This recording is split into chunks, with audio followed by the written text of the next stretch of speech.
Hello everyone, perfection ice में आप सभी का स्वागत है। फ्रेंड्स, आज हम लोग करंट अफेयर्स की सीरीज़ शुरू करने वाले हैं। आप सभी को पता होगा कि इंग्लिश मीडियम की करंट अफेयर्स की सीरीज़ शुरू हो चुकी है, जिसे प्रदीप चौधरी सर ले रहे हैं। और ये जो करंट अफेयर्स की सीरीज़ है उसे मैगज़ीन बेस्ड बनाया गया है, जो कि परफेक्शन है इसका मैगज़ीन है। आप उसको डाउनलोड करके और उसको देख सकते हैं।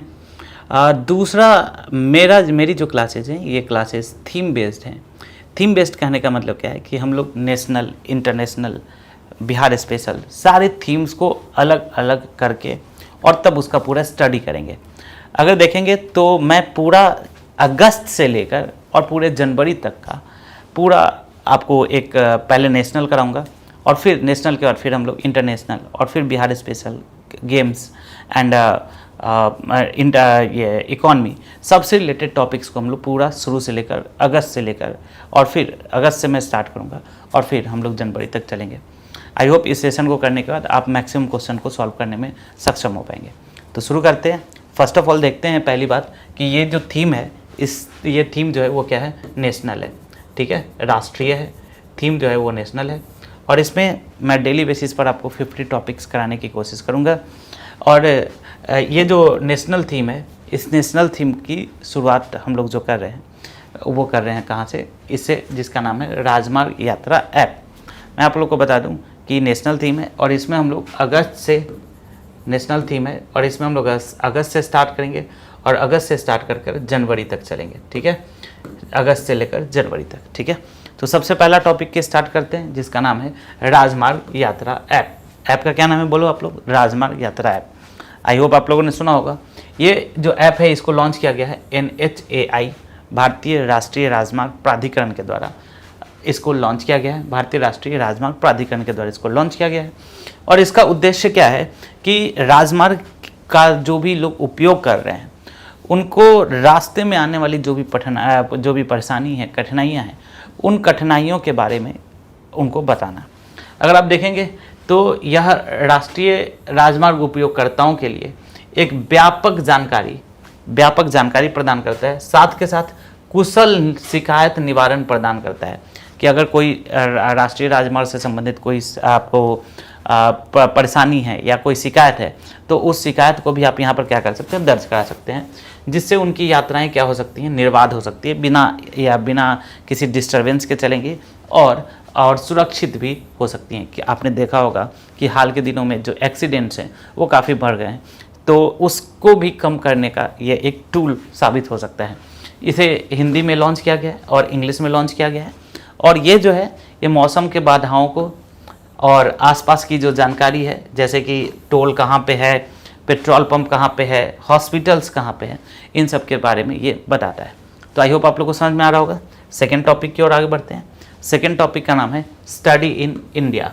एक पोर्टल लॉन्च किया गया है जिसका नाम है स्टडी इन इंडिया पोर्टल। ये जो पोर्टल है आपको पता होगा विदेश मंत्री श्री एस जयशंकर हैं और शिक्षा मंत्री के द्वारा इसे लॉन्च किया गया है। और इसका उद्देश्य जो है वो क्या है, भारत को वैश्विक शिक्षा का केंद्र बनाना। कॉन्सेप्ट समझेंगे। भारत में आपको पता होगा कि कई सारे देशों से जो अभ्यर्थी हैं, कई सारे देशों से जो छात्र हैं वो उच्च शिक्षा को ग्रहण करने के लिए आते हैं। तो जब वो भारत में उच्च शिक्षा को ग्रहण करने के लिए आते हैं तो अगर उन्हें कई सारी कठिनाइयों का सामना करना पड़ेगा तो निश्चित रूप से, जब उन्हें परेशानियों का सामना करना पड़ेगा तो निश्चित रूप से वो भारत को एक वैश्विक गंतव्य के रूप में, वैश्विक शैक्षणिक गंतव्य के रूप में नहीं देखेंगे।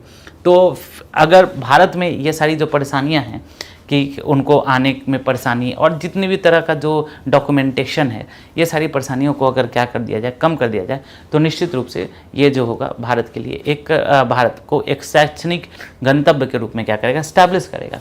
तो इसे वही कहता है कि भारत में अंतर्राष्ट्रीय छात्र दूसरे देशों से आने वाले हैं की यात्रा को सरल बनाना है, उनकी यात्रा को क्या करना है, सरल बनाना है, भारत में आसानी से आ सकें और उन्हें जो शैक्षणिक अवसर हैं उन शैक्षणिक अवसरों तक पहुंच निर्धारित हो सके, उन्हें पहुंच मिल सके।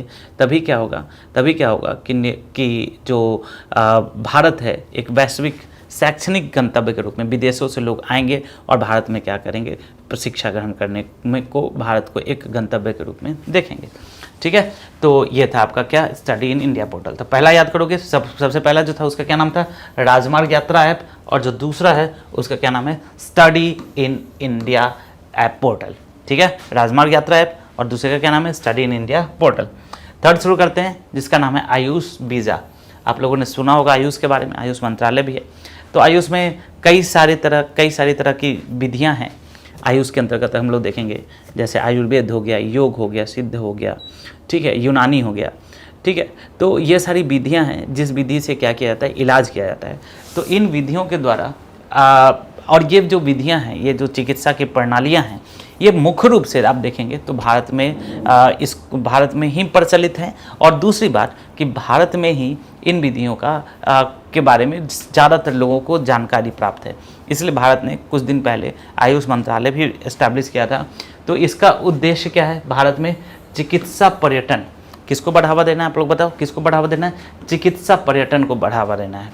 ठीक है, अब मतलब कि लोग भारत में आएँ और भारत में घूमने के लिए भी आएँ और घूमने के साथ साथ भारत में वो क्या करें, अपना इलाज कराने के लिए, मेनली अपने इलाज कराने के लिए भारत को एक गंतव्य के रूप में देखें। तो यह चिकित्सा पर्यटन को बढ़ावा देना है यह वीज़ा, और उसी के लिए वीज़ा लॉन्च किया गया। यह वीज़ा आयुष प्रणालियों के तहत चिकित्सा उपचार की तलाश करने वाला विदेशी नागरिकों को सेवा देने के लिए डिज़ाइन किया गया है। ठीक है, जैसे कि कोई विदेशी व्यक्ति, विदेशी नागरिक भारत में किस विधि से इलाज कराना चाहता है, आयुष विधि से। मैंने बताया आयुर्वेद है, ठीक है, आयुर्वेद है ना। उसके बाद मैंने आपको बताया था योग विधि है, ठीक है, यूनानी विधि है, सिद्ध विधि है, ठीक है ना। तो इन विधियों से अगर कोई भारत में इलाज कराना चाहता है तो भारत में उन नागरिकों को क्या करना चाहिए, सेवा प्रदान करने के लिए ये वीज़ा लॉन्च किया गया है, जिसे हम लोग कौन सा वीज़ा कहते हैं, आयुष वीज़ा कहते हैं। ठीक है, याद रहेगा सभी को। तो पहला क्या था, याद करो, राजमार्ग यात्रा ऐप, दूसरा का क्या नाम था, स्टडी इन इंडिया पोर्टल, और तीसरा का क्या नाम है, आयुष वीज़ा। नेक्स्ट देखते हैं योजना है, इस योजना का नाम है क्लासिक्स योजना। तो क्लासिक्स योजना जो है वो प्रकाशन विभाग के द्वारा शुरू किया गया है, जो कि भारत सरकार का अंग है, भारत सरकार के द्वारा शुरू किया गया है। और ये क्या है कि 1957 से जितने भी चुनिंदा प्रकाशन हैं, जितने भी बुक्स हैं, जितने भी डॉक्यूमेंट्स हैं, उन डॉक्यूमेंट्स को क्या किया गया है, सबको मर्ज किया गया है। और उन डॉक्यूमेंट्स को मर्ज करके तब इसे स्टार्ट किया गया है, जिसे हम लोग क्या कहते हैं, क्लासिक्स योजना कहते हैं। मतलब बेसिकली अगर देखें तो 1957 से जितने भी बेहतर कार्य किए गए हैं, उन सभी कार्यों को मिलाकर उनका प्रकाशन और उसका एक बुकलेट तैयार करना क्या है, क्लासिक्स योजना के अंतर्गत है। किसके द्वारा शुरू किया गया, नाम याद रखेंगे, प्रकाशन विभाग के द्वारा। ठीक है, नेक्स्ट शुरू करते हैं। नेक्स्ट है एक ऐप लॉन्च किया गया है जिसका नाम है उल्लास ऐप। ध्यान रखेंगे सभी लोग, ऐप का क्या नाम है, उल्लास ऐप, जिसका फुल फॉर्म है understanding life long learning for all in society. ठीक है, तो ऐप का नाम पहले तो याद करो सब लोग, ऐप का क्या नाम है, उल्लास ऐप। ऐप का नाम क्या रहेगा, सभी लोग बोलेंगे क्या रहेगा, उल्लास ऐप। तो ये क्या है, वयस्कों के बीच शिक्षा और साक्षरता को, वयस्क लोग जो भी हैं, प्रौढ़ लोग जो भी हैं, उनके बीच शिक्षा और साक्षरता को आगे बढ़ाने की दिशा में एक कदम है। ठीक है, तो आपसे अगर क्वेश्चन पूछा जाए कि उल्लास ऐप किससे संबंधित है, तो वयस्कों की शिक्षा से और साक्षरता से संबंधित है। और इस पहल का उद्देश्य आजीवन सीखने की जो प्रवृत्ति है उसमें क्या लाना है, क्रांति लाना है, कि आजीवन कोई व्यक्ति लगातार सीखता रहे, ये प्रवृत्ति बनाना है। ये पूरे देश में इसको एक मोटिव के तौर पे, एक प्रवृत्ति के तौर पे इसको इस्टेब्लिश करना है। तो आजीवन सीखने की जो पद्धति है उसमें क्या करना है, वृद्धि करना है।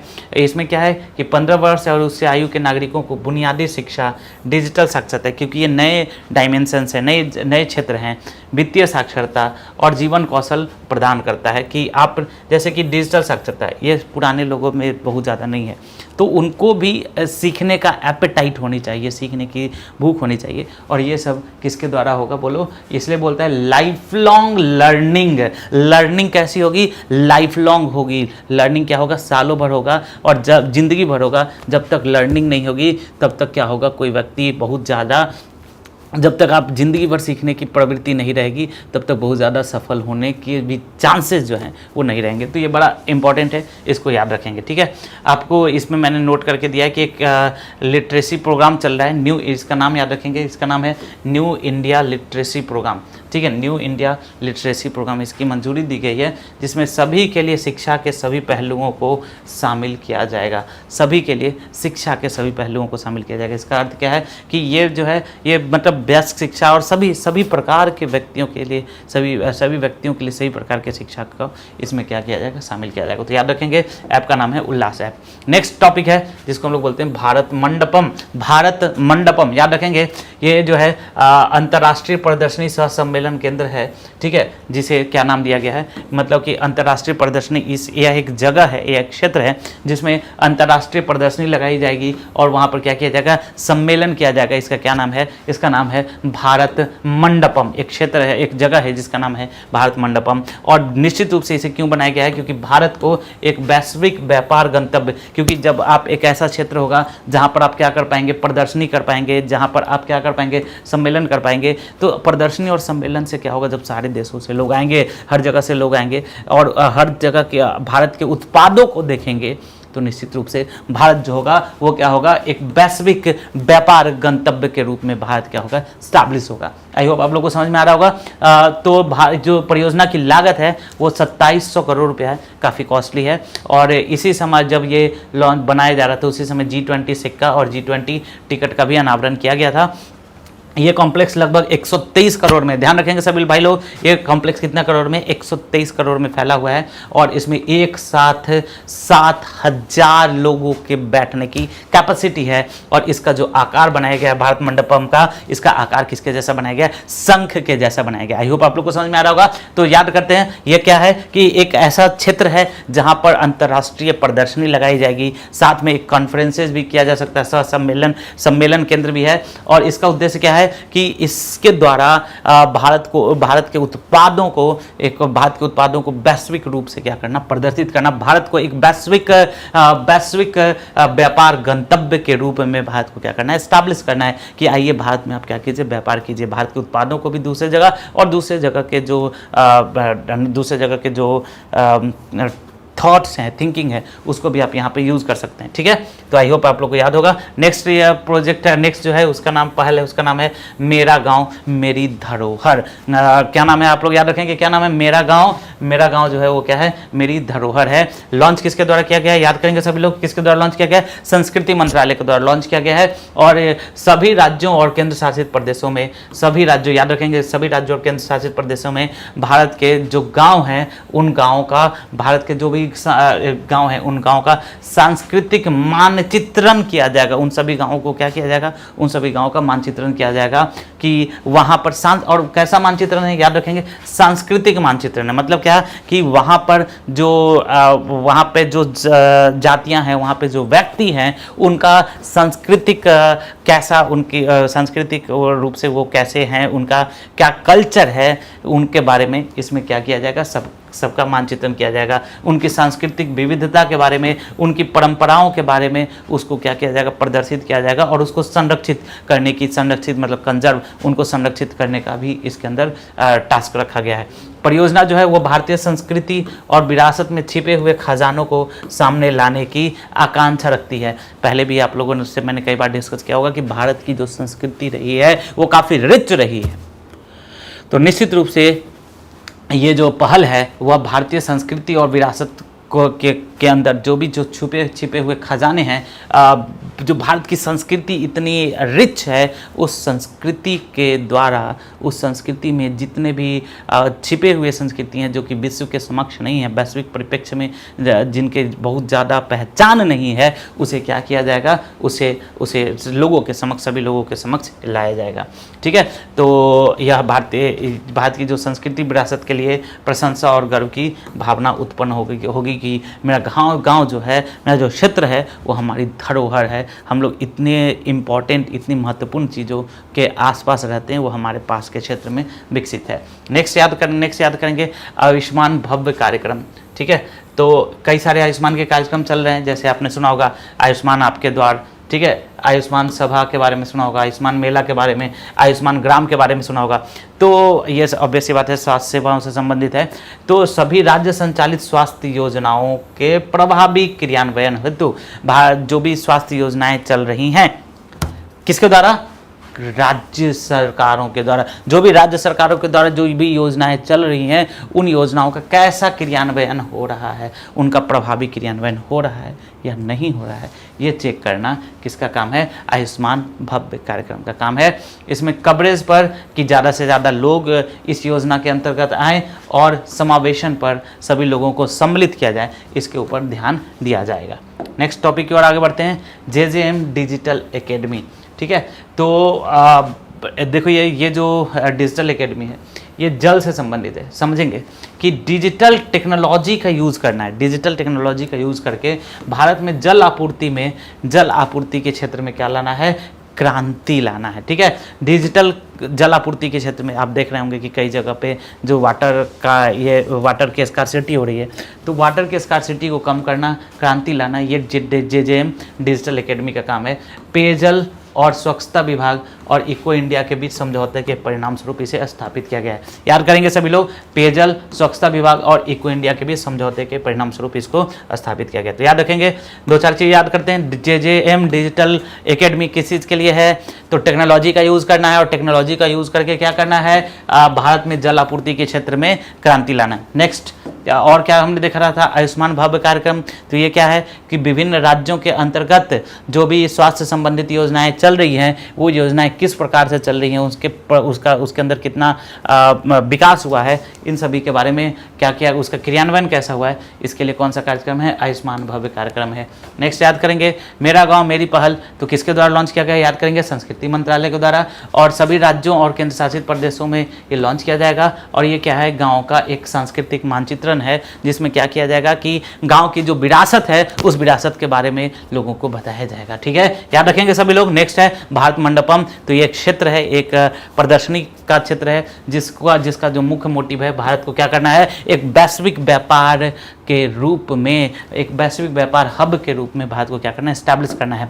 नेक्स्ट है उल्लास ऐप। तो उल्लास ऐप क्या है? जो वयस्क हैं उनके मध्य शिक्षा का क्या करना है? प्रसार करना है। ये है उल्लास ऐप। क्लासिक्स योजना क्या है? तो क्लासिक्स योजना क्या है? आप लोगों को भी याद हो गया होगा कि क्लासिक्स योजना क्या है, कि भारत प्रकाशन विभाग के द्वारा लॉन्च किया गया है, और जितने भी अच्छे अच्छे डॉक्यूमेंट्स हैं, उन डॉक्यूमेंट्स को इसमें क्या किया गया है? जमा किया गया है। आयुष वीजा। तो आयुष प्रणाली के तहत जो भी व्यक्ति भारत में अपना इलाज कराना चाहता है, उन सभी व्यक्तियों को भारत में आने के लिए और उन सभी व्यक्तियों को सेवा करने के लिए, उन सभी व्यक्तियों के लिए ये वीज़ा लॉन्च किया गया है। आई होप आप लोग को याद हो रहा होगा।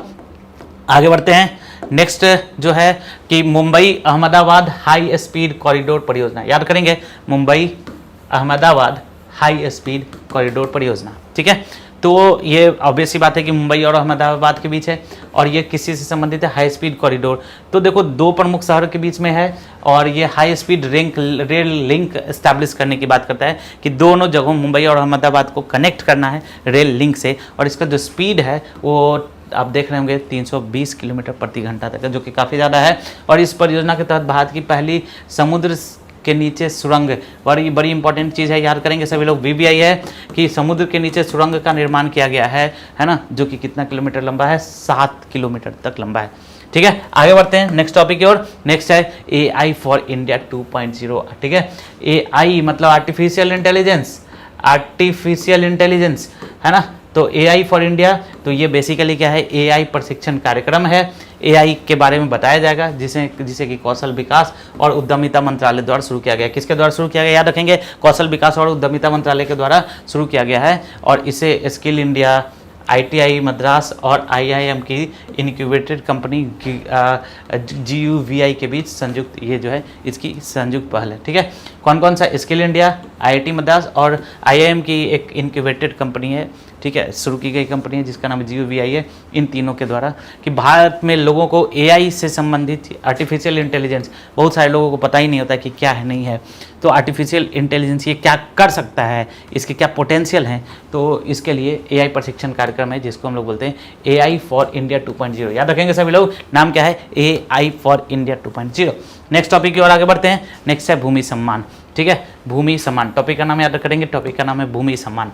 तो ये जो कार्यक्रम है, इसका उद्देश्य है digital India land records modernisation programme. ठीक है, आप सभी को पता होगा कि हाल के समय में क्या किया गया है, लैंड रिकॉर्ड्स जो होते हैं, लैंड रिकॉर्ड्स, उन लैंड रिकॉर्ड्स का मॉडर्नाइजेशन किया गया है। ठीक है, मतलब क्या कि उनका जो पेपर, पहले जो पेपर वगैरह पे था लैंड रिकॉर्ड्स, उसको किस चीज़ में कन्वर्ट कर दिया, उसको किसी में चेंज कर दिया गया है, उसको कंप्यूटर सिस्टम के अंदर जोड़ा गया है, जिसको हम लोग क्या कहते हैं, digital India and land record modernisation. तो इसके काम में, क्योंकि एक बड़ा हेक्टिक शेड्यूल का काम था, जगह जगह जाकर देखना, उसको चेक करना, तो इसके क्रियान्वयन में जो भी व्यक्ति और टीमों को लगे हुए हैं, उनके उत्कृष्ट प्रदर्शनों को सम्मानित करने के लिए भूमि सम्मान योजना लॉन्च की गई है। ठीक है, याद रहेगा सभी को, है ना। तो 31 मार्च 2024 के सभी जिलों में भूमि रिकॉर्ड के डिजिटलाइजेशन का 100% डिजिटलाइजेशन करने का जो लक्ष्य है, वो भारत सरकार के द्वारा रखा गया। आगे बढ़ते हैं नेक्स्ट टॉपिक की ओर। तो नेक्स्ट टॉपिक बोलता है performance grading index for districts. ठीक है, PGI-D। तो ये स्कूली शिक्षा और साक्षरता विभाग जिलों के लिए प्रदर्शन ग्रेडिंग इंडेक्स जारी किया गया है, जिसका उद्देश्य शिक्षा प्रणाली में सुधार करना है। ऑब्वियस सी बात है कि ये जो है, जो भी स्कूली शिक्षा और साक्षरता विभाग के द्वारा शुरू किया गया है कि कैसे कैसे एजुकेशन सिस्टम में बढ़ोतरी हो रहा है, कैसा एजुकेशन सिस्टम है, क्या मतलब जिला स्तर पे कितना काम हो रहा है, कितना काम नहीं हो रहा है, इसके लिए आपको ये परफॉर्मेंस ग्रेडिंग इंडेक्स लॉन्च किया गया है। तो इसका उद्देश्य क्या है, जिला स्तर पर स्कूलों के प्रदर्शन का आकलन करना है कि क्या जिला स्तर पर स्कूल्स कैसे वर्क कर रहे हैं, इन सभी का आकलन इसके अंतर्गत लिखा गया है। नेक्स्ट है जामा नेटवर्क जर्नल में प्रकाशित रिपोर्ट है, और ये पहले तो इस जर्नल का नाम याद रखेंगे, जामा नेटवर्क। और इसके अनुसार भारत में बचपन में मधुमेह और उससे होने वाली मौत जो है वो दुनिया भर में सर्वाधिक है। ठीक है, तो रिपोर्ट का नाम याद रखें, जर्नल का नाम याद रखेंगे, जामा नेटवर्क जर्नल। और उसका रिजल्ट क्या बोलता है, तो उसका रिजल्ट बोलता है कि बचपन में जो भी मधुमेह और उससे संबंधित बीमारियों से मरने वाले लोगों की संख्या जो वो सबसे ज़्यादा है। नेक्स्ट है one health priority research agenda on auto anti microbial resistance. ठीक है, ये क्या है सो समझते हैं। पहले तो ये जो है FAO, UNEP, WHO और WOH संगठन के द्वारा जारी किया गया है, और इसका उद्देश्य वन हेल्थ नामक व्यापक दृष्टिकोण के माध्यम से लोगों, जानवरों और पारिस्थितिकी तंत्र के स्वास्थ्य को अनुकूलित करना है। देखो, ये जो चीज़ें हैं, हेल्थ जो है, वो हेल्थ चीज़ें जो हैं वो सब चीज़ से इंटर रिलेटेड है। ठीक है, कैसे इंटर रिलेटेड है, अगर इकोसिस्टम सही नहीं है, ठीक है, तो भी हेल्थ सही नहीं रहेगा। ठीक है, आसपास के जो स्पीसीज़ हैं उनका हेल्थ सही नहीं है, स्पीसीज़ हैं उनका हेल्थ सही नहीं है, तो भी इकोसिस्टम सही नहीं रहेगा और वो हेल्थ सही नहीं रहेगा। तो वही बोलता है कि सभी को क्या करना है, आपस में कनेक्ट करना है। इसीलिए क्या बोला गया है, इसका मोटिव जो है वो क्या है, वन हेल्थ, मतलब सभी के लिए क्या है, हेल्थ अच्छा खासा रहे, जिसको वन हेल्थ कार्यक्रम बोलते हैं। नेक्स्ट है SARAS, SARAS। तो ये बेसिकली कारीगरों से संबंधित है, कारीगरों को सशक्त बनाना है और प्रमाणिक हस्तशिल्प और हथकरघा को बढ़ावा देने के दिशा में एक महत्वपूर्ण कदम है। ठीक है, तो आप कारीगरों को जो भी हस्तशिल्प से संबंधित कार्य करते हैं उनको सशक्त बनाने के लिए ये शुरू किया गया है। ठीक है, और ये जो है ये शुरू किया गया है DAY NRLM के द्वारा, राष्ट्रीय ग्रामीण आजीविका मिशन के द्वारा। ठीक है, और के अंतर्गत दीनदयाल अंत्योदय योजना के द्वारा हाल ही में ये एक ऐप लॉन्च किया गया है। इसका उद्देश्य स्वयं सहायता समूह SHG जिसको बोलते हैं में महिलाओं के द्वारा बनाए गए उत्पादों के लिए, जो महिलाएं जो उत्पाद बना रही है उसके लिए बेहतर विपणन सहायता। महिलाएं जो, देखो प्रॉब्लम क्या है कि जो जैसे किसी ने बना दिया उत्पाद, तो उत्पाद कैसे बिकेगा। ठीक है, उत्पाद जैसे बहुत अच्छे उत्पाद होते हैं जो कि हमारे ट्राइब्स के द्वारा या दूसरे सोसाइटीज़ के द्वारा बनाए जाते हैं, लेकिन उनका मार्केटिंग अगर सही से नहीं होगा तो वो कैसे बिकेगा। ठीक है, आप देखते होंगे MSME प्रोडक्ट्स के बारे में, ये भी इनके भी उत्पाद काफ़ी अच्छे होते हैं, लेकिन चूँकि मार्केटिंग नहीं होती है इसलिए उनको भी उत्पादों को उचित मूल्य नहीं मिल पाता है। तो वही बोलता है कि जो कारीगर हैं उन कारीगरों को क्या करने के लिए, सशक्त बनाने के लिए और प्रमाणिक हस्तशिल्प और हथकरघा को बढ़ावा देने के लिए ये लॉन्च शुरू किया गया है, जिसको हम लोग कहते हैं SARAS बोलते हैं। ठीक है, तो आप सभी को याद रहना चाहिए। नेक्स्ट है छेड़छाड़ रोधी सिग्नलिंग प्रणाली। तो ये समझेंगे IIT खड़गपुर द्वारा जो है वो भारतीय रेलवे के लिए भारतीय रेलवे के ट्रेन संचालन की सुरक्षा और दक्षता सुनिश्चित करने के लिए ब्लॉकचेन तकनीक का, ये किस चीज़ का यूज़ किया जा रहा है बोलो, ब्लॉकचेन तकनीक का यूज़ किया जा रहा है और छेड़छाड़ प्रूफ प्रणाली विकसित किया जा रहा है। छेड़छाड़ प्रूफ प्रणाली जो है वो विकसित किया जा रहा है। ठीक है, किसके द्वारा लॉन्च किया जा रहा है याद रखेंगे, IIT खड़गपुर के द्वारा, और किसके लिए, तो भारतीय रेलवे के लिए। ठीक है, यूज़ किसका किया जा रहा है, ब्लॉकचेन टेक्नोलॉजी का यूज़ किया जा रहा है। नेक्स्ट देखेंगे तरंग शक्ति, याद रखेंगे सभी लोग, तरंग शक्ति ये भारतीय वायुसेना बहुपक्षीय अभ्यास की शुरुआत की जाएगी। ठीक है, जिसमें 12 देश होंगे। ठीक है, और इसको 2024 में पूरा निर्धारित किया गया है। नेक्स्ट याद करेंगे GE एयरोस्पेस और HAL, ठीक है, जेट इंजन उत्पादन करने के लिए सहयोग करेगा। तो क्या है सो समझेंगे, LCA Mk2 तेजस के लिए जेट इंजन का उत्पादन करने के लिए, ठीक है, तेजस के जेट इंजन, तेजस जो मिसाइल है उसके जेट इंजन का उत्पादन करने के लिए HAL हिंदुस्तान एरोनॉटिक्स लिमिटेड और GE यानी कि जनरल इलेक्ट्रिक एरोस्पेस ने आपस में समझौता किया है कि हम लोग इसके जो जेट इंजन है उसको बनाएंगे। ठीक है, और ये GE का एक इंजन है जिसको F414 बोलते हैं। ये काफ़ी फेमस है, काफ़ी मतलब ड्यूरेबल, काफ़ी अच्छा माना गया है, तो इसका इस्तेमाल किया जाएगा। और बेसिकली क्यों रखा गया है, तो भारत को स्वदेशी रक्षा क्षमता, आपको पता होगा कि भारत बहुत सारे उत्पादों को क्या करता है, रक्षा उत्पादों की आयात करता है, सबसे बड़े आयातक देशों में से एक है। तो स्वदेशी रक्षा क्षमता को भारत के क्या करना है, मजबूत करना है। इसके लिए GE एरोस्पेस और HAL ने आपस में क्या किया है, सहयोग किया है। नेक्स्ट है इंटीग्रेटेड सिमुलेटर कॉम्प्लेक्स, तो ठीक है, तो इसका नाम जो है वो रखा गया ध्रुव। ठीक है, और ये एक कॉम्प्लेक्स, एक जगह है, एक परिसर है, अत्याधुनिक परिसर है जिसका उद्देश्य भारतीय नौसेना में व्यवहारिक प्रशिक्षण को बढ़ाना। ये ठीक है, इंटीग्रेटेड सिमुलेटर कॉम्प्लेक्स जो है इसका नाम है ध्रुव। ये एक कॉम्प्लेक्स, एक जगह है, इसका उद्घाटन किया गया है और इसका जो उद्देश्य है भारतीय नौसेना में व्यवहारिक प्रशिक्षण को क्या करना, बढ़ाना। नेविगेशन, ठीक है, कैसे प्रशिक्षण होता है, क्योंकि अभी तक मतलब ज़्यादा प्रैक्टिकलिटी से ही ज़्यादा नॉलेज मिलता है। नेविगेशन, बेड़े संचालन और नौसेना रणनीति में वास्तविक समय का अनुभव प्रदान करना है कि क्या क्या होता है। तो याद रखेंगे इंटीग्रेटेड सिमुलेटर कॉम्प्लेक्स। ठीक है, नेक्स्ट आगे बढ़ते हैं। तो नेक्स्ट है IGOT कर्मयोगी प्लेटफॉर्म दक्षता कोर्स। ठीक है, बिफोर दैट हम लोग एक बार पूरा रिवाइज कर लेते हैं। पहला क्या है, integrated simulator complex, integrated simulator complex. ठीक है, तो ये क्या है, इसका नाम है ध्रुव और ये क्या है, एक परिसर है जिसका उद्देश्य भारतीय नौसेना में व्यवहारिक प्रशिक्षण को बढ़ाना, नेविगेशन, बेड़ा संचालन, इन सभी के बारे में बताना है। नेक्स्ट है GE एरोस्पेस और HAL, तो ये है किसके लिए, तो ये जो मशीन इंजन बना रहा है वो किसके लिए बना रहा है, LCA Mk2 तेजस के लिए बनाया जा रहा है। ठीक है, और इसके लिए कौन सा इंजन का यूज़ किया जा रहा है, तो F414 इंजन का यूज़ किया जा रहा है और इसका जो उद्देश्य है भारत को स्वदेशी रक्षा क्षमता को क्या करना है, मजबूत करना है। नेक्स्ट याद करेंगे तरंग शक्ति, तो ये बहुपक्षीय अभ्यास कार्यक्रम है, याद करेंगे किसका, इंडियन एयरफोर्स का। ठीक है, और अभी शुरू नहीं किया गया। नेक्स्ट है छेड़छाड़ रोधी सिग्नल प्रणाली, किसके द्वारा बनाया गया है, खड़गपुर के द्वारा, और किसके लिए, भारतीय रेलवे के लिए। ठीक है, और इसमें यूज़ किसका किया जा रहा है, ब्लॉकचेन टेक्नोलॉजी का यूज़ किया जा रहा है। नेक्स्ट है ESARS, तो ESARS क्या है, जो कारीगरों को क्या करना है, सशक्त बनाना है और प्रमाणिक हस्तशिल्प और हथकरघा को बढ़ावा देने की दिशा में एक महत्वपूर्ण कदम है। ठीक है, और इसका उद्देश्य जो है स्वयं सहायता समूहों में महिलाओं द्वारा बनाए गए उत्पादों का, जो महिला उत्पाद बनाती है उसका बेहतर विपणन सहायता और E-कॉमर्स का अवसर क्या करना, प्रदान करना, ये सब इसके अंतर्गत है। ठीक है, नेक्स्ट है one health priority research agenda. मैंने बताया था आपको कि एक व्यापक दृष्टिकोण है। ठीक है, और इसमें सबका, मानव का, लोगों का, जानवरों का, पारिस्थितिकी तंत्र के स्वास्थ्य को क्या करना है, अनुकूलित करना है। चामन नेटवर्क जनरल में प्रकाशित रिपोर्ट है, तो इस रिपोर्ट के अनुसार बचपन में मधुमेह और उससे होने वाली मौत जो है वो भारत में क्या है, दुनिया भर में सर्वाधिक है। ठीक है, याद रहेगा सभी को, मैंने 10 तक डिवीजन करा दिया था। फिर से एक बार देख लेते हैं, performance grading index for districts PGI-D, तो ये क्या है, स्कूली शिक्षा और साक्षरता विभाग जिलों के लिए प्रदर्शन ग्रेडिंग इंडेक्स जारी किया गया है, जिसका उद्देश्य जो है बेसिकली वो क्या है, शिक्षा प्रणाली में, ठीक है, शिक्षा प्रणाली में सुधार करना है और ये जो जिलों स्तर पर जो स्कूल हैं उनके प्रदर्शन को क्या किया जाएगा, नापा जाएगा। और नेक्स्ट है भूमि सम्मान कार्यक्रम, तो इस कार्यक्रम का उद्देश्य क्या है कि जो भी लैंड रिकॉर्ड्स का जो मॉडर्नाइजेशन हो रहा है उसके अंदर जो भी व्यक्ति शामिल हैं उन सभी को क्या करना है, सम्मानित करना है।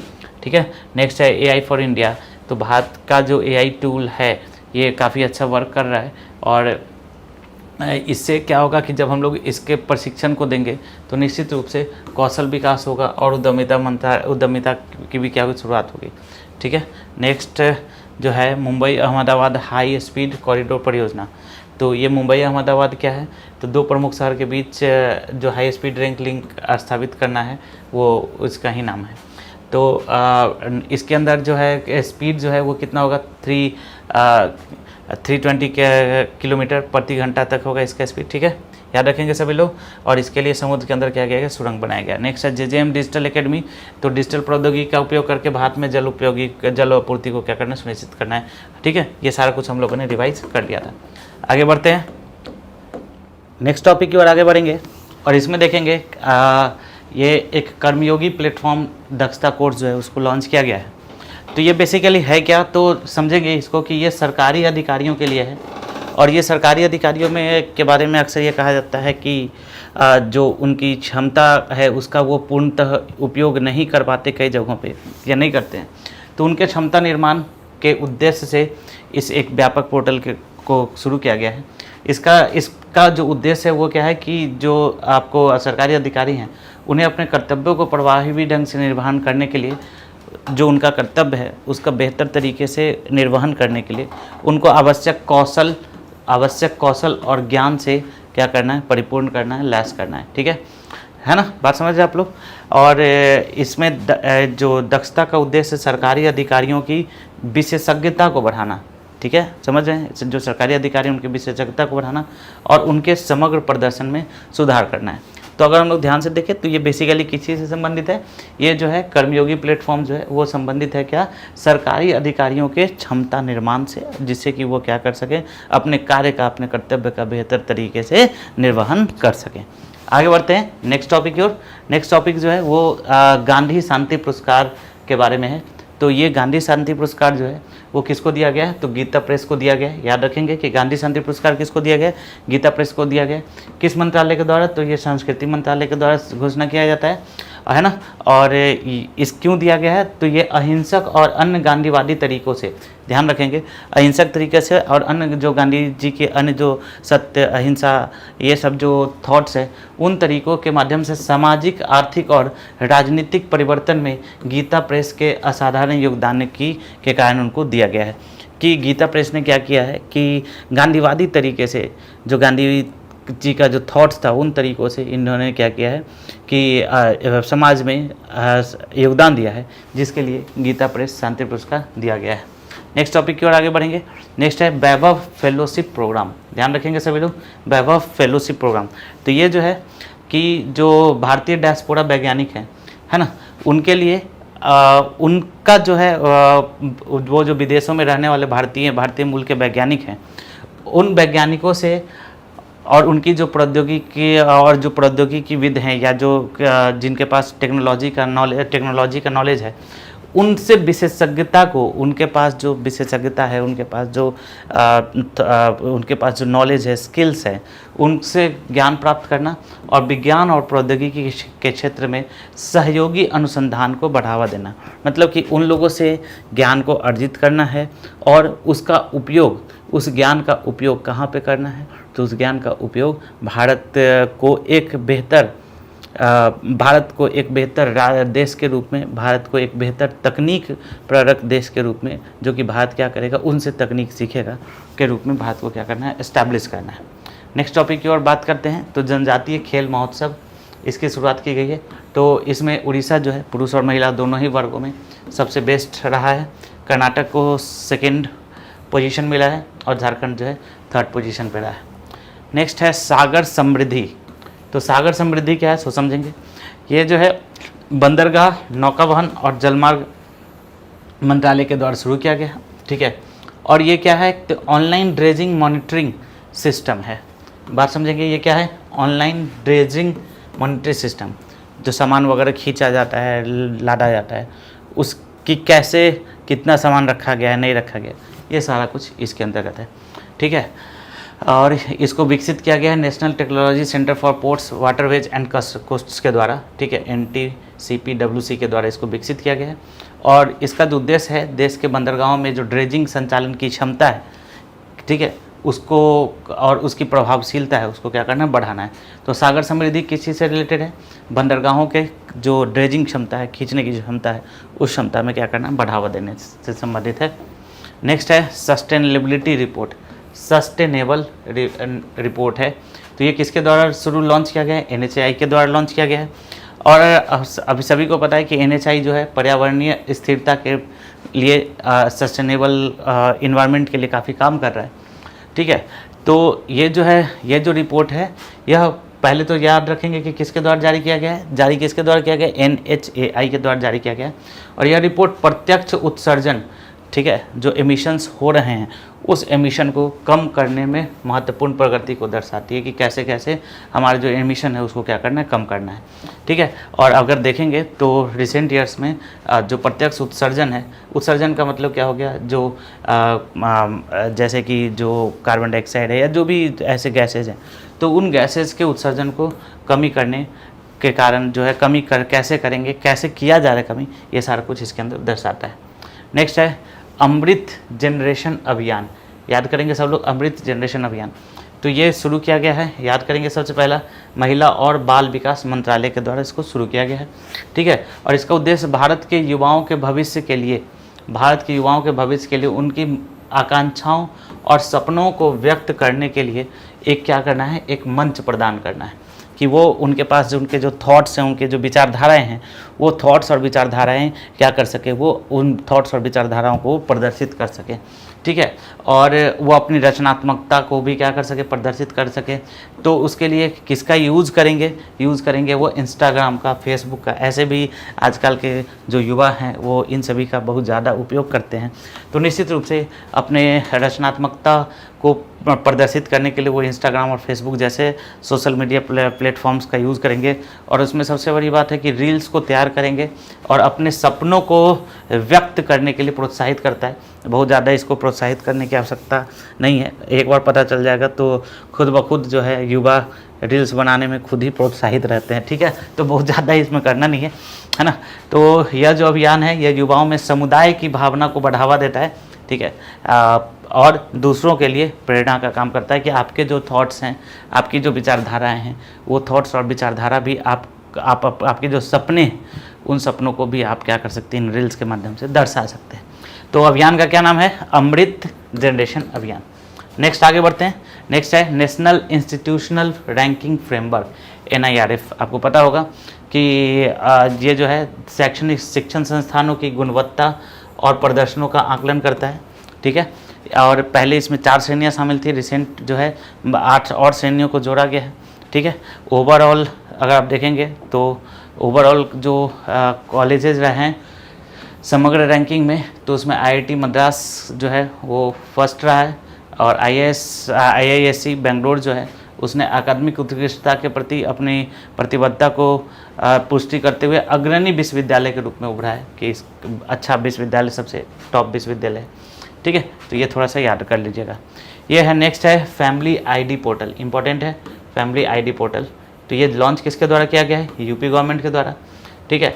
और ये जो है परिवार की इकाइयों का एक व्यापक डेटाबेस बनाने के लिए क्यों लॉन्च किया गया है, एक डेटाबेस बनाने के लिए और रोजगार के अवसरों को सुविधाजनक बनाने के लिए, ठीक है, ये लॉन्च किया गया है। इसमें राशन कार्ड वाले परिवारों और राष्ट्रीय खाद्य सुरक्षा योजना के तहत कवर नहीं किए गए परिवारों को एक एकीकृत मंच के रूप में कार्य करता है, उन लोगों को भी काम देगा। पारिवारिक इकाइयों का एक बेसिकली इसका जो मोटिव है कि एक डेटाबेस तैयार करना, सरकारी लाभों के लक्षित वितरण को सक्षम करना और प्रक्रिया में क्या करना, पारदर्शिता देना। तो फैमिली ID पोर्टल किसके द्वारा लॉन्च किया गया, याद रखना है किसके द्वारा, UP के द्वारा, UP गवर्नमेंट के द्वारा, ठीक है। और इसमें क्या है कि जो भी राशन कार्ड वाले परिवार और राष्ट्रीय खाद्य सुरक्षा में जो लोग ये कवर नहीं किए गए, उन परिवारों को क्या करना है, उन परिवारों को लक्षित रूप से कुछ और बेनिफिट्स जो है वो प्रोवाइड करना है। नेक्स्ट है अंतरिक्ष यान मिशन संचालन पर अंतर्राष्ट्रीय सम्मेलन SMOPS 2033। तो ये जो है ये किसके द्वारा लॉन्च किया गया, किसके द्वारा आयोजित किया गया है, तो याद रखेंगे कि ये आयोजित किसके द्वारा किया गया, इसरो के द्वारा। किसके द्वारा आयोजित किया गया? इसरो के द्वारा आयोजित किया गया। इसमें हेल्प जो है इटालियन स्पेस एजेंसी और इंटरनेशनल एकेडमी ऑफ एस्ट्रोनॉटिक्स, ठीक है, इनका सहयोग से इसको संचालित किया गया है। और इसका उद्देश्य जो है अंतरिक्ष मिशन संचालन में उभरती हुई प्रौद्योगिकी, जो नए नए टेक्नोलॉजीज आ रहे हैं, है ना, उस पर क्या करना, चर्चा करने के लिए अंतरिक्ष एजेंसियों, स्टार्टअप्स और उद्योग और शिक्षाविदों को एक साथ लाना। देखो एक बात समझना क्या है कि जो अंतरिक्ष में जाना है तो उसमें सिर्फ और सिर्फ किससे काम नहीं चलेगा, उसमें सिर्फ और सिर्फ आप देखेंगे कि कोई अंतरिक्ष एजेंसी से काम नहीं चलेगा। यहाँ पर स्टार्टअप्स भी बहुत सारे काम कर रहे हैं, उनको भी क्या नहीं मिल पाता है, जगह नहीं मिल पाता है कि कैसे आगे बढ़ना है। अंतरिक्ष एजेंसीज़ को भी नए नए जो थॉट्स और विचारधाराएँ हैं, नए नए जो टेक्नोलॉजीज़ हैं, वो कई बार क्या होता है कि छोटे छोटे स्टार्टअप भी ऐसे ऐसे टेक्नोलॉजीज़ बना लेते हैं जो कि उनके लिए काफ़ी बेनिफिशियल हो सकता है। तो उन सभी को उसके बाद इंडस्ट्रीज़ को, ठीक है, और शिक्षाविद को, सबको जब एक साथ हम लोग क्लब करेंगे तो डेफिनेटली जो बेनिफिट होगा वो ज़्यादा होगा। तो इसके लिए ये शुरू किया गया है, याद रखेंगे SMOPS, ठीक है, अंतरिक्ष यान मिशन संचालन पर अंतर्राष्ट्रीय सम्मेलन। नेक्स्ट है वरुणास्त्र। तो ये जहाज़ पनडुब्बी रोधी भारी वजन वाले टॉर्पीडो हैं, ठीक है, जिसे इसका उद्देश्य जो है पानी के नीचे खतरा का मुकाबला करने के लिए डिज़ाइन किया गया। और इसे किसके द्वारा लॉन्च किया गया? DRDO के द्वारा जो है, DRDO के नौसेना विज्ञान और तकनीकी प्रयोगशाला द्वारा लॉन्च किया गया है, ठीक है। तो इन सभी को एक बार फिर से रिवाइज कर लेते हैं एक एक करके कि क्या क्या है, और फिर हम लोग आगे बढ़ेंगे।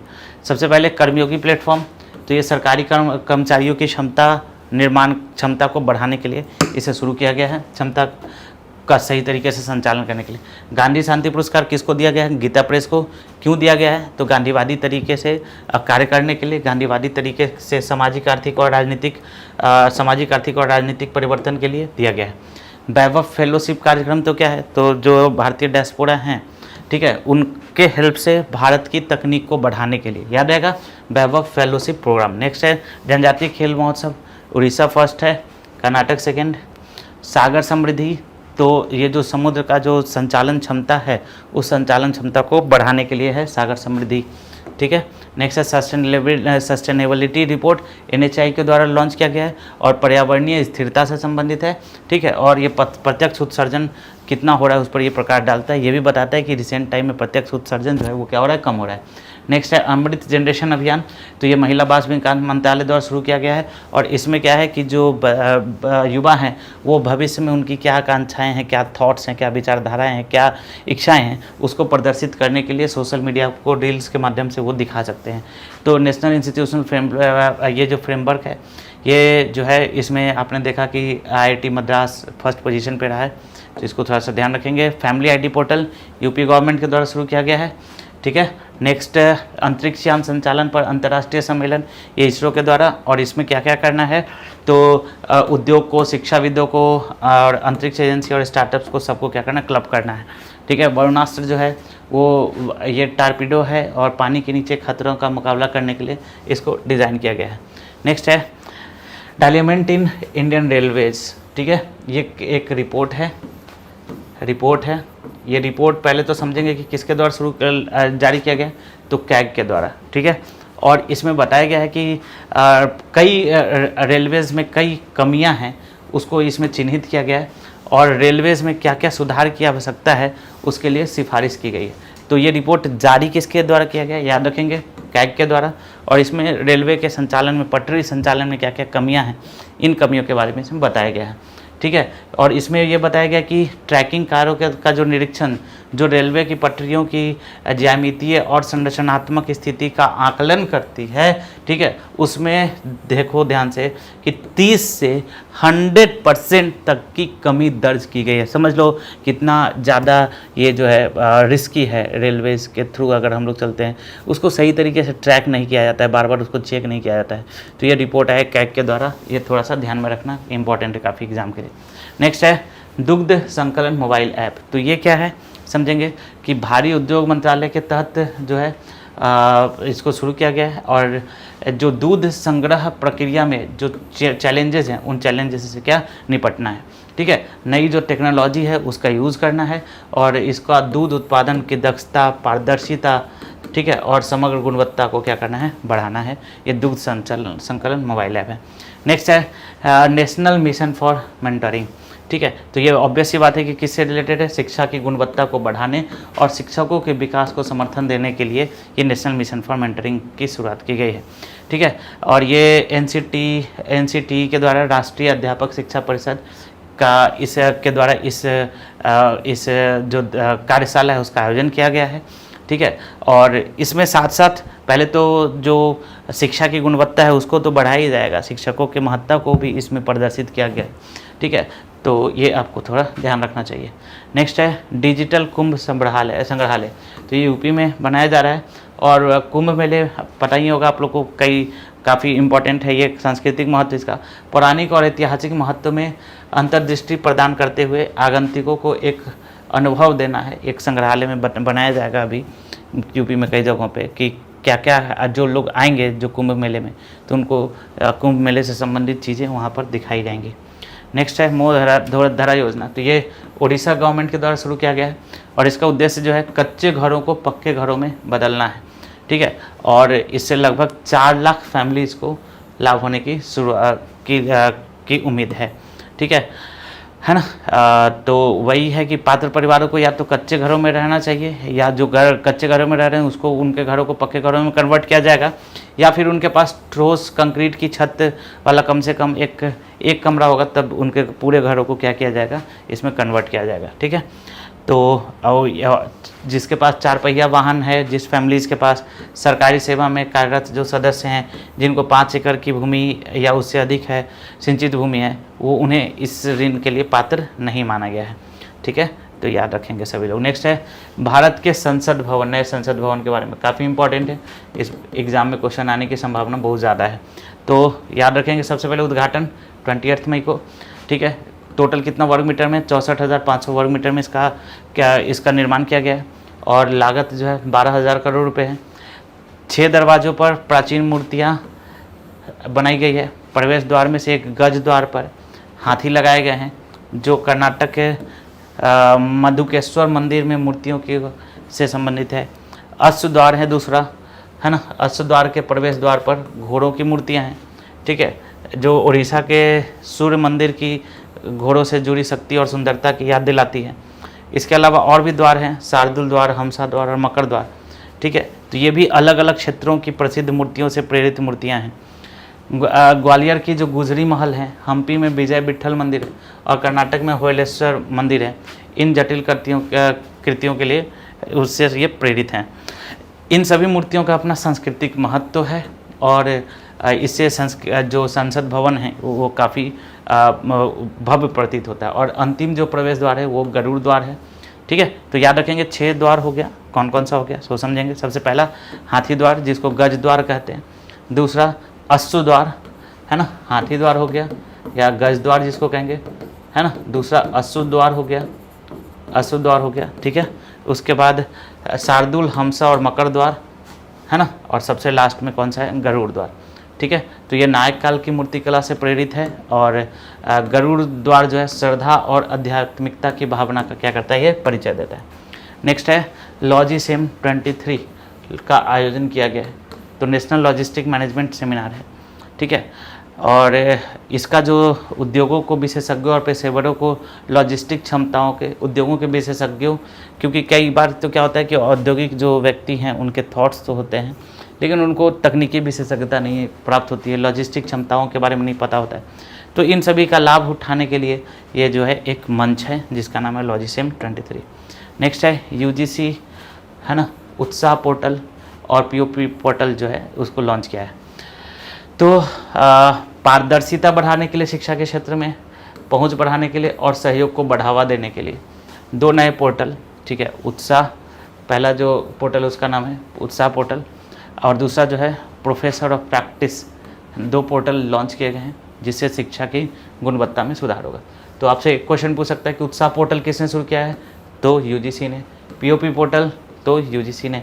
मोटिव क्या है, तो शिक्षा की गुणवत्ता में क्या करना, सुधार करना। याद रहेगा सभी को। नेक्स्ट याद करना है मेरी लाइफ।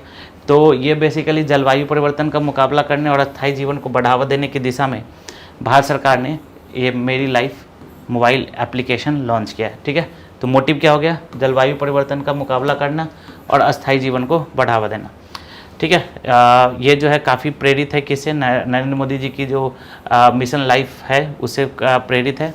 और युवा लोगों को सशक्त बनाना है और पर्यावरणीय चुनौतियों का समाधान करने में उनकी सक्रिय भागीदारी को प्रोत्साहित करना है कि ज़्यादा से ज़्यादा युवा क्या करें कि इस प्रक्रिया में जो जलवायु परिवर्तन है उसमें ज़्यादा से ज़्यादा वो सक्रिय भागीदारी निभाएं। ठीक है, वो उससे संबंधित है। व्यर्थ का इस खपत न करें और विवेकपूर्ण उपयोग करें, ये संबंधित है मेरी लाइफ से। ठीक है, तो ये अभी हमने आज 40 टॉपिक्स को कंप्लीट किया है।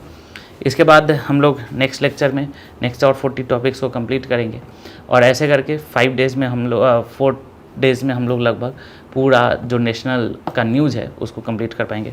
एक बार इसको रिवाइज़ कर लेते हैं। हम लोगों ने 30 तक रिवाइज़ कर लिया था, एक बार फिर से इसको रिवाइज़ करते हैं। ठीक है, तो वरुणास्त्र जो है वो तो मैंने बता दिया था आपको लास्ट वाले में। डायलिमेंट इन रेलवेज, तो ये किसके द्वारा लॉन्च किया गया, कैग के द्वारा। और जो भी आप देखेंगे कि पटरियां हैं उसको देखभाल करने के लिए उसका निरीक्षण कम होता है, उससे संबंधित है। और इस रिपोर्ट में बताया गया कि कई सारे ऐसी पटरियां हैं जिसमें 30 से 100%, कई जगहों पे 30% और कई जगहों पे 30 से लेकर 40, 50, 60, 100% तक की निरीक्षण क्या होता है, कम होता है। नेक्स्ट देखेंगे कि दूध संकलन मोबाइल ऐप, तो ये ऑब्वियस ही बात है कि दूध उत्पादन की दक्षता और पारदर्शिता को क्या है, बढ़ाने के लिए है। नेशनल मिशन फॉर मेंटरिंग, तो शिक्षा की गुणवत्ता बढ़ाने और शिक्षकों के विकास का समर्थन देने के लिए ये शुरू किया गया है। और ये जो है कि ये किसके द्वारा कार्यशाला अपन शुरू किया गया था, तो राष्ट्रीय अध्यापक शिक्षा परिषद के द्वारा। नेक्स्ट डिजिटल संग्रहालय, ये कुंभ मेले के अंदर जो ऐतिहासिक महत्व है उसको प्रदर्शित करने के लिए। मुँहधरा योजना कहाँ पे है, उड़ीसा में। कच्चे घरों को क्या करना है, पक्के घरों में कन्वर्ट करना है। इसमें नए संसद भवन 28 मई को। कितना क्षेत्रफल है, 64,500 वर्ग किलोमीटर। रुपया 12,000 करोड़। दरवाज़ा 6 है और सब में क्या क्या है वो मैंने बता दिया। ठीक है, नेक्स्ट है लॉजिस्टिक्स। ठीक है, तो उद्योगों को विशेषज्ञों और पेशेवरों को औद्योगिक विशेषज्ञों और पेशेवरों को लॉजिस्टिक क्षमताओं को बढ़ाने के लिए से ये संबंधित है। और उत्साह और पीओपी पोर्टल किसके द्वारा लॉन्च किया गया है, तो यूजीसी के द्वारा लॉन्च किया गया है और ये शिक्षा की गुणवत्ता में सुधार से संबंधित है। तो आई होप आप लोग को ये सेशन समझ में आया होगा और प्रतिदिन इस तरीके से के सेशंस हम लोग लाते रहेंगे और आपके एग्जाम से पहले मैं आपको पूरा करंट अफेयर्स रिवाइज करा दूंगा। टिल देन आप लोग रिवाइज करते रहें, पढ़ते रहें। Thank you.